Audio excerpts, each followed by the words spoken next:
제22대 국회의원 선거 본투표가 시작됐습니다. 청취자 여러분들께서는 오늘 어느 후보에 투표할지 결정하셨나요? 이미 지난주에 열린 사전투표에 참여한 분들도 많으실 텐데요. 이번 총선 사전투표율은 경북은 최하위권, 대구는 전국에서 가장 낮았지만 본투표율은 오전 11시 기준 전국 14.5%, 대구 16%, 경북은 15.9%로 전국보다 높게 나오고 있습니다.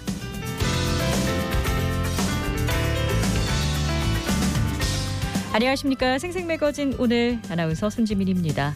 자, 오늘 투표는 오후 6시까지 진행됩니다.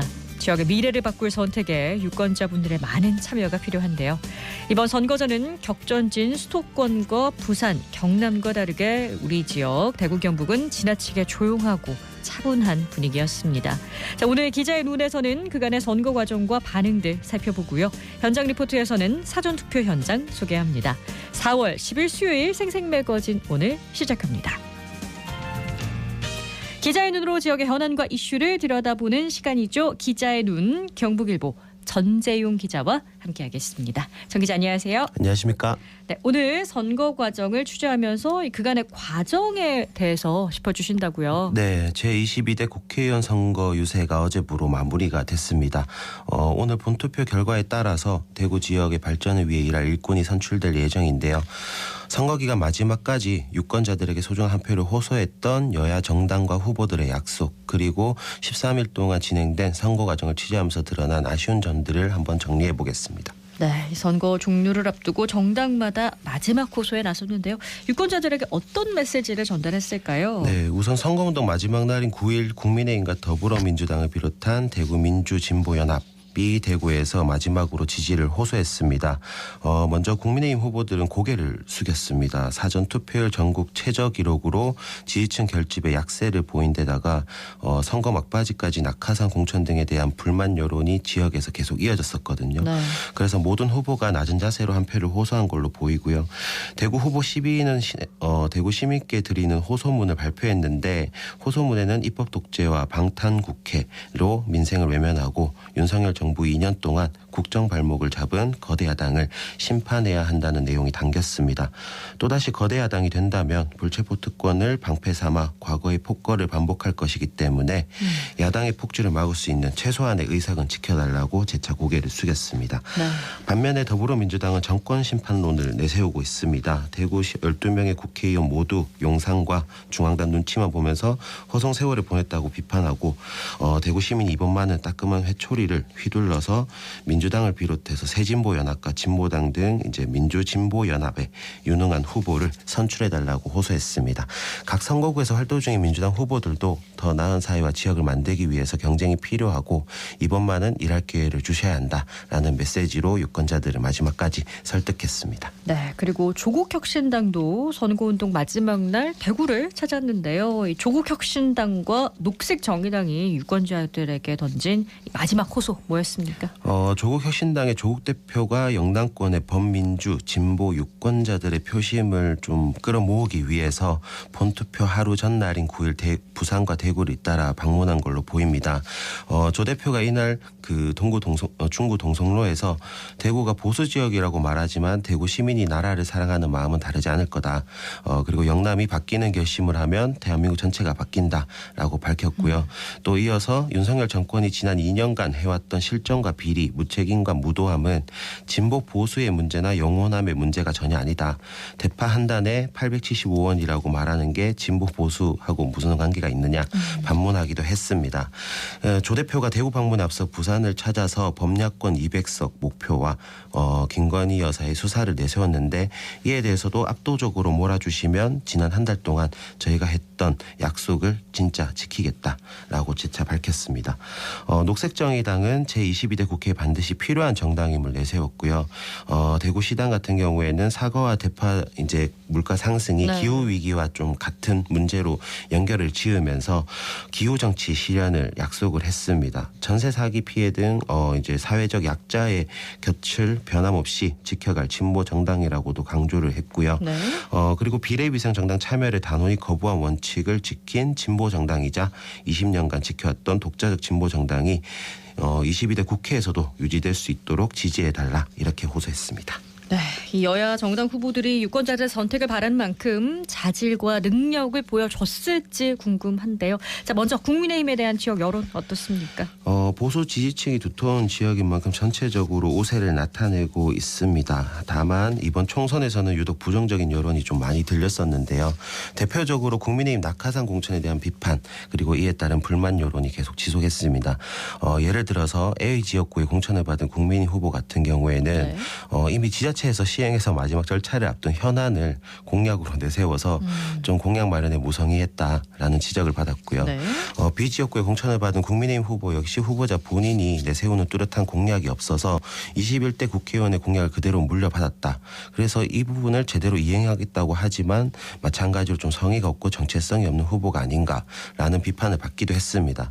결국에 이제 우리 지역 정치인이 제대로 의정 활동을 할 수 있느냐, 지역 발전을 위한 역할을 수행할 수 있느냐에 대한 우려가 있는 것인데 지금까지도 이런 우려가 제대로 좀 해소되지 않은 상황이고요.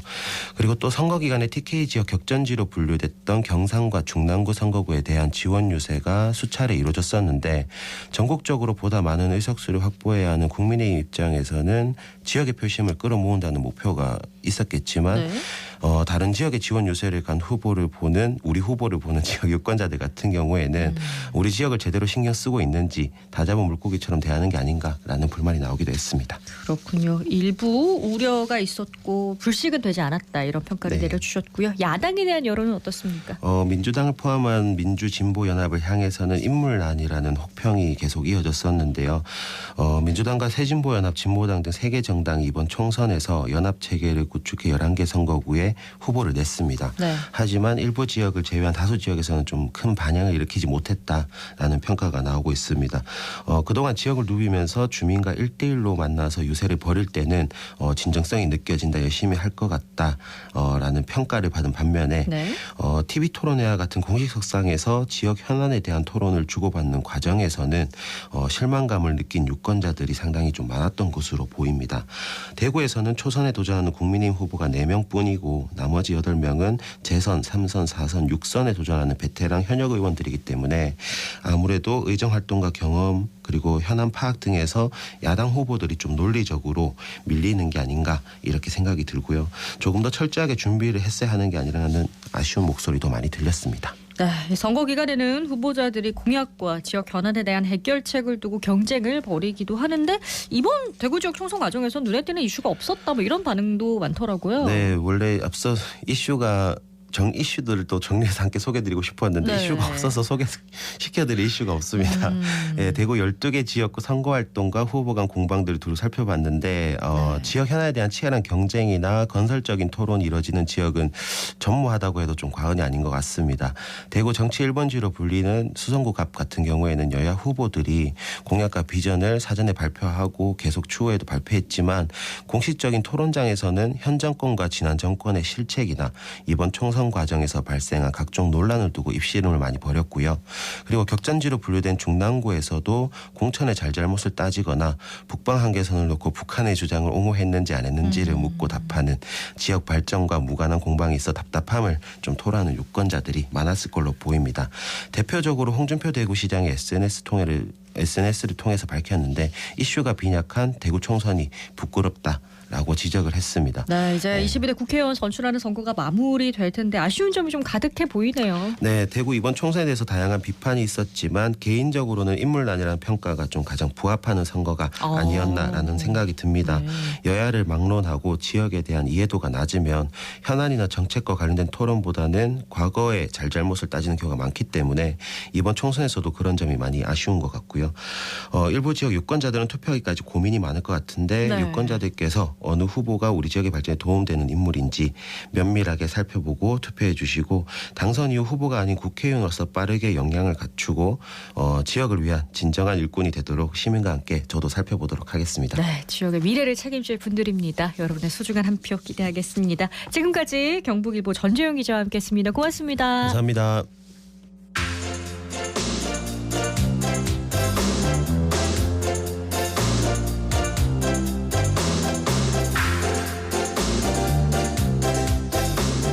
네, 네, 오늘 4.10 투표일입니다. 사전투표에 참여하지 못해서 오늘 본투표 참여하는 분들 계실 텐데요. 투표에 앞서 미리 알면 좋은 점 서유리 리포터와 함께 이야기 나눠볼게요. 어서 오세요. 네, 안녕하세요. 오늘은 우리 지역 발전을 위해 힘쓸 일꾼을 뽑는 날입니다. 4년에 한 번 돌아오는 날이기 때문에 어떤 후보를 선택하는지는 굉장히 중요한 일인데요. 먼저 지난주 토요일에 수성구 범어이동 행정복지센터를 찾아서 사전투표를 마치고 나온 시민들의 이야기 들어봤습니다.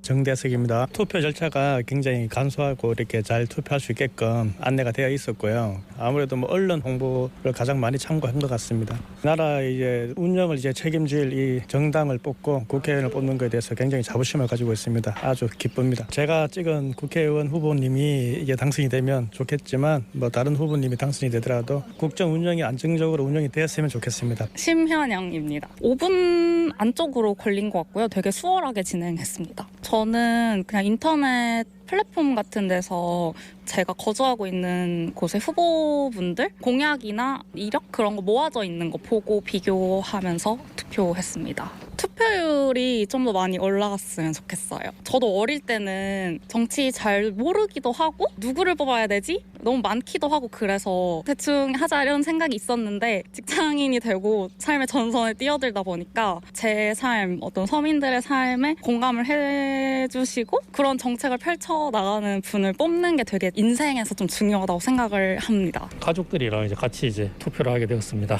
우편물로 해서 많이 참고가 되었고요. 공약을 잘 지켜가지고 좀 이행을 했으면 좋겠습니다. 김석호입니다. 지역 일꾼을 뽑는 데는 꼭 참석해야 되겠죠. 하고 나니까 좀 불이나가 기분 좋습니다. 지역구도 꼭 좀 챙겨주시고 진정으로 국민을 위한 정치를 좀 해주시면 감사하겠습니다. 그리고 지금 이 시간까지 투표 안 하신 분들 빨리 투표에 참여해 주세요. 네, 대구가 전국에서 사전투표율이 가장 낮았잖아요. 이 사전투표한 분들 얘기 들으니까 좀 반가운데요. 네, 저도 반가운 마음이 들었습니다. 본투표 날은 평일이라서 다른 일이 생길 수도 있기 때문에 미리 투표한다는 분도 있었고요. 네. 내가 투표해서 사전투표율이 조금이나마 높아진다면 그 영향으로 다른 분들도 투표에 참여하지 않을까라는 생각으로 주말에 또 시간을 내서 나오신 분들도 있었습니다. 오늘 투표하실 분들을 위해서 투표 절차와 이번 선거에서 새롭게 도입된 내용들 알아봅니다. 대구시 선거관리위원회의 서지우 홍보담당관의 이야기 들어보시죠. 본투표는 지정된 장소에서만 투표를 할 수 있습니다. 본인의 투표소는 각 가정으로 배달된 투표 안내문이나 중앙선관위 홈페이지에 투표소 찾기 연결 서비스를 통해서 확인하실 수 있습니다. 그리고 투표소에 입장을 하시면 먼저 본인 확인을 거친 다음에요. 지역구 투표용지와 비례대표 투표용지 각 한 장씩 총 2장의 투표용지를 받게 됩니다. 다만 중구 가선거구와 수성구 라선거구 지역 주민 같은 경우에는 구의원 보궐선거 투표용지도 한 장 더 받게 됩니다. 그 후에 기표소로 가서 원하는 정당 또는 후보자 란에 기표하시고 보이지 않게 접은 다음에 투표함에 넣고 나오시면 투표가 끝이 납니다. 이번 선거부터는 선거 관리의 공정성과 투명성 강화를 위해서 새롭게 추가된 절차가 있는데요. 먼저 투표 사무와 관련해서는 사전 및 우편 투표함 보관 상황을 국민 누구나 별도 신청 없이 대구시 선관위 청사에 설치된 대형 모니터를 통해서 24시간 공개하여 실시간으로 확인할 수 있도록 하였습니다. 그리고 개표 과정에 있어서도 개표 사무원이 손으로 투표지를 일일이 확인하는 수검표 절차를 추가했습니다. 투표할 때 혹시 주의할 점도 있을까요? 네, 물론입니다. 비례대표 투표용지에는 하나의 정당에 기표를 하고요. 지역구 투표용지에는 한 명의 후보자에게 기표를 해야 하는데요. 특히 비례대표 투표용지의 경우 이번에 길이가 51.7cm로 역대 최장이라서 정당 사이의 여백이 매우 작습니다. 두 개 사이의 정당란에 겹치지 않도록 주의하셔야겠고요. 유권자가 실수로 기표를 잘못하거나 투표용지를 훼손하는 경우에는 투표용지를 다시 받을 수는 없다는 점도 참고하셔야겠습니다. 투표하러 갈 때 챙겨두면 좋을 내용도 서지우 홍보 담당관에게 들어봤습니다. 투표 시간은 오늘 오후 6시까지고요. 투표하러 가실 때는 신분증을 꼭 챙기셔야 합니다. 신분증은 주민등록증이나 여권, 운전면허증 같은 관공서나 공공기관이 발행한 증명서로 생년월일이 기재되고 사진이 첩부되어서 본인 확인을 할 수 있는 것이어야 합니다. 그리고 모바일 신분증 같은 경우에는 앱 실행 과정을 확인해야 되기 때문에 화면 캡처 등을 통해서 저장된 이미지는 신분증으로 인정되지 않습니다. 그리고 선거인 명부 등재 번호를 미리 알고 투표소에 가시면 본인 확인 시간이 단축되니까 참고하시기 바랍니다. 투표 인증을 위해서 사진을 찍는 경우가 있는데요. 기표소 안에서 투표지를 촬영하거나 촬영한 투표지를 SNS에 게시하는 경우에는 처벌받을 수 있으니까 유의하시고 투표 인증샷은 꼭 투표소 밖에 마련된 투표소 표지판 등을 이용해서 촬영해 주시기 바랍니다. 앞에서도 말씀드렸지만 선관위에서는 사전 투표함 CCTV 모니터를 24시간 공개하고 있고 그리고 선거관리 및 투개표 과정에 정당 추천 선관위 위원 참여, 각 정당 후보자가 추천한 참관인 참관 보장 등 그 선거관리의 공정성과 투명성 확보를 위해서 최선을 다하고 있습니다. 유권자 여러분들께서는 안심하고 꼭 투표에 참여해 주시길 당부드립니다. 그리고 마지막으로 이 자리를 빌어서 투개표 사무를 위해서 고생해 주시는 지방자치단체 공무원 및 우체국, 경찰 등 관계자분들께 정말 감사드린다는 말씀을 드리고 싶습니다. 투표는 오늘 오후 6시까지입니다. 아직 투표 안 하신 분들은 꼭 참여하셔서 소중한 여러분의 권리 행사하시면 좋겠습니다. 네, 유효 신분증 꼭 챙기셔야 한다는 거 잊지 마시고요. 애써 투표장 찾으셨는데 무효표가 되지 않도록 기표할 때도 주의를 기울여 주세요. 자, 오늘 서유리부터 소식 잘 들었습니다. 고맙습니다. 네, 고맙습니다.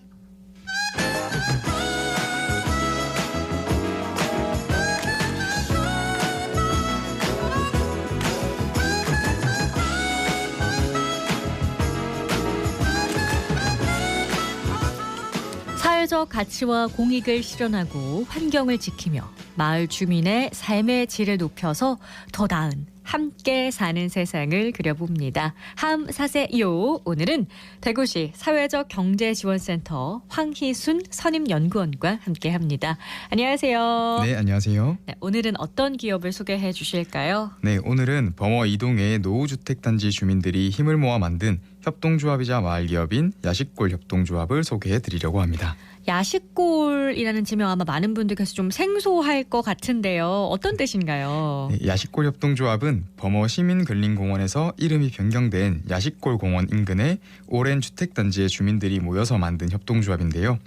대구가 도시화되기 전에 이 골짜기에 경상도 말로 야시, 즉 여우가 많이 나타나서 야식골이라는 이름이 붙여졌다고 합니다. 조합원 대부분이 이곳에서 20년에서 또 40년 정도 사신 분들인데 이 명칭이 잊히지 않기를 바라는 마음에 협동조합 이름으로 정하게 되었습니다. 알고 나니까 좀 더 정겹게 느껴지는 이름인데요. 아무래도 우리 회사가 범어 이동이랑 좀 가까워서 네. 제가 바닥에 여우 그림이 그려져 있는 거 봤거든요. 네. 그게 바로 이 야식골 협동조합과 큰 관련이 있던 거였습니다. 네. 근데 많은 분들께서 범어동 또 범어 이동 했을 때 고층 빌딩 많지 않나? 라고 맞습니다. 생각하기가 쉬운데 이곳에 노후주택단지가 있네요. 네, 맞습니다. 범어 이동은 대구의 주요 금융, 언론, 법률기관 등이 모여있는 범어네 거리 인근인데요. 네. 이렇게 차를 타고 이동하면 보이는 고층 건물 뒤편으로 30년 이상 된 노후주택들이 모여있는 동네가 있습니다. 이곳이 도시활력 증진 지역개발 사업에 선정되어서 2015년부터 수성 명품 단독주택지 조성사업이라는 이름으로 진행이 되었는데요. 도로공사나 벽화, 지분 개량 사업 등의 물리적인 환경 개선 사업과 함께 주민 커뮤니티 프로그램이 같이 진행되었습니다. 이러한 프로그램이 야식골 협동조합을 설립하는 배경이 되었습니다. 그렇군요. 이 커뮤니티 프로그램과 사업체인 협동조합을 설립하는 건 또 다른 이야기 같은데 구체적으로 어떤 과정이 있었나요? 네, 2015년 마을의 스토리를 개발하고 선진지 답사를 가는 공동체 마을 학교를 시작으로 2016년 공동체 마을 대학을 진행했는데요. 그동안 주민들이 그려보았던 계획을 실행하기 위한 준비를 목적으로 다른 지역의 마을 활동가, 주민 리더, 분야별 전문가를 섭외해서 총 7개 과정의 강의를 듣고 다양한 마을 공동체의 사례 등을 들어보는 시간을 가졌다고 합니다. 하지만 공부만 하신 것은 아닙니다. 공부도 하면서 마을 정원을 만드는 등 주민을 직접 찾아가는 활동도 함께 진행했는데요. 이런 과정을 거치면서 주민들의 필요와 불편함에 대한 의견을 모으게 되었고 주민들 스스로 그런 문제를 해결하기 위해서 2016년 12월 말 창립총회를 거쳐서 2017년 1월 협동조합으로 사업을 개시했습니다. 협동조합 설립 후에도 야식골 숲속음악회, 야식골 공원 복원운동, 경로잔치와 봉사활동 등을 꾸준히 지속했고요. 그런 활동을 인정받아 2019년 당시 야식골 협동조합 이사장이 대통령 직속 국가균형발전위원회로부터 균형발전 유공자로 표창장을 수여하기도 하였습니다. 네, 높은 학구열을 바탕으로 한 꾸준한 학습과 주민들이 함께하는 활동이 야식골 협동조합 설립의 가장 핵심인 것 같은데요. 자, 이런 야식골 협동조합을 이끄는 이사장의 이야기 한번 들어보겠습니다. 우리 범어이동이 집들이 다 40년, 50년 이래 되다 보니까 도시재생으로 출발을 하다가 그로서 끝나는 게 아니고 조합을 하나 설립해보자는 식으로 계기를 했어가지고 조합이 탄생이 되었습니다. 2017년도 1월 23일 날 이제 설립이 됐는데 처음에 시작할 때는 해온 이제 우리 조합원들이 34명에서 출발해가지고 현재는 42명이 되어 있습니다. 공구 대여도 하고 지금 현재로 제철 식품도 하고 이렇게 해가지고 그것도 팔아가 이익금을 생기면은 우리 이제 경로잔치 할 때도 쓰고 저소득층 어르신들께 김치도 담아드리고 여름에 되면 다가에도 한 번씩 하고 그렇게 하고 있습니다. 야식골 축제도 열리는데요. 처음에는 음악회를 시작했다가 지금은 주민 참여 예산으로 해가지고 음악 축제를 야식골 정상에서 하고 있거든요. 올라가면 3번째 들어가고 우리가 처음 설립했을 때는 시중에 여기 큰 마트가 많습니다. 거기에 있는 것보다 가격이 월등하게 샀었거든요. 그래가지고 매출이 좀 됐었는데 코로나 인해 가지고 매출이 소강되어서 지금은 현재로는 좀 어려운 상태인데 올해부터는 이제 젓갈도 새로 담고 좋은 물건을 현지에서 바로 구입해 가지고 직거래 하듯이 구입해서 우리 주민들과 조합원들에게 상 가격으로 공급을 하려고 하고 있습니다. 다양한 활동을 하여 조합의 활성화를 시키고 지역과 함께 하는 야식골 조합으로 발전시키도록 노력하겠습니다. 이렇게 다양한 사업과 활동들을 통해서 조합원도 늘어났군요. 야식골 협동조합에서 하고 있는 사업을 조금 더 설명해 주신다면요.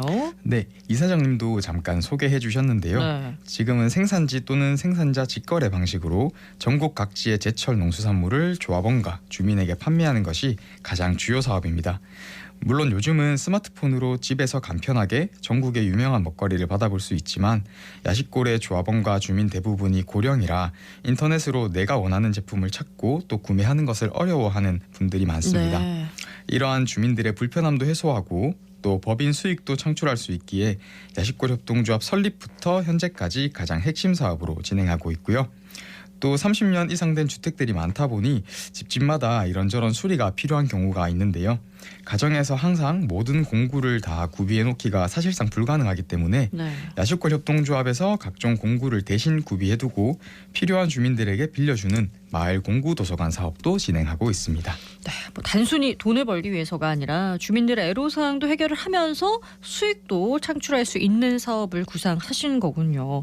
사업 외에 다른 활동도 많이 하신다면서요? 맞습니다. 대표적인 활동이 야식골 숲속 음악축제인데요. 네. 야식골 공원 정상에서 개최되는 축제로 주민들이 직접 참여해서 만드는 음악회입니다.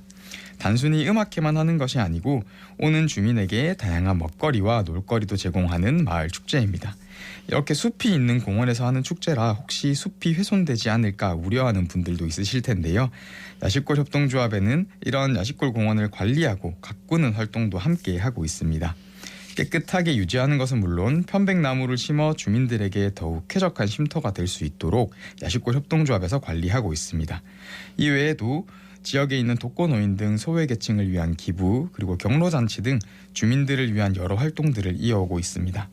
야식골을 방문하면 늘 335 모여 계신 조합원분들을 뵐 수 있는데요. 네. 이렇게 모여서 얘기를 나누는 게 자연스럽게 우리가 어떤 활동들을 할지 아이디어가 된다고 합니다. 그런 조합원들의 이야기를 한번 들어보겠습니다. 우리 조합원들이 대다수가 연령들이 많아요. 그래서 그 조합원들이 같이 모여서 같이 함께 점심도 먹고 같이 판매도 하고 어울리고 그렇게 하는 것들이 너무 감동적이었어요.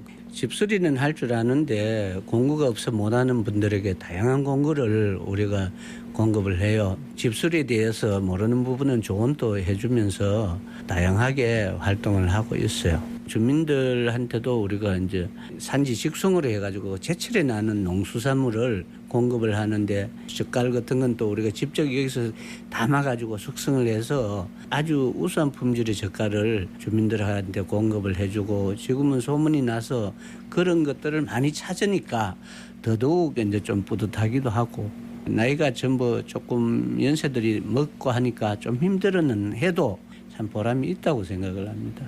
코로나 위기 때 우리가 절실하게 느꼈는 것이 우리는 오프라인 매장에서 판매를 하다 보니까 매출이 급감하고 그렇게 해서 우리가 작년에 온라인 매장에 도전을 해가 저가를 올리는데 너무 반응이 좋았었어요. 이제 그런 것들이 우리도 이제 온라인에 접근을 할 수 있다. 그런 자신감을 얻게 됐고 다양한 판매 채널을 통해 가지고 저렴하게 이제 공급을 하려고 많은 노력들을 하고 있습니다.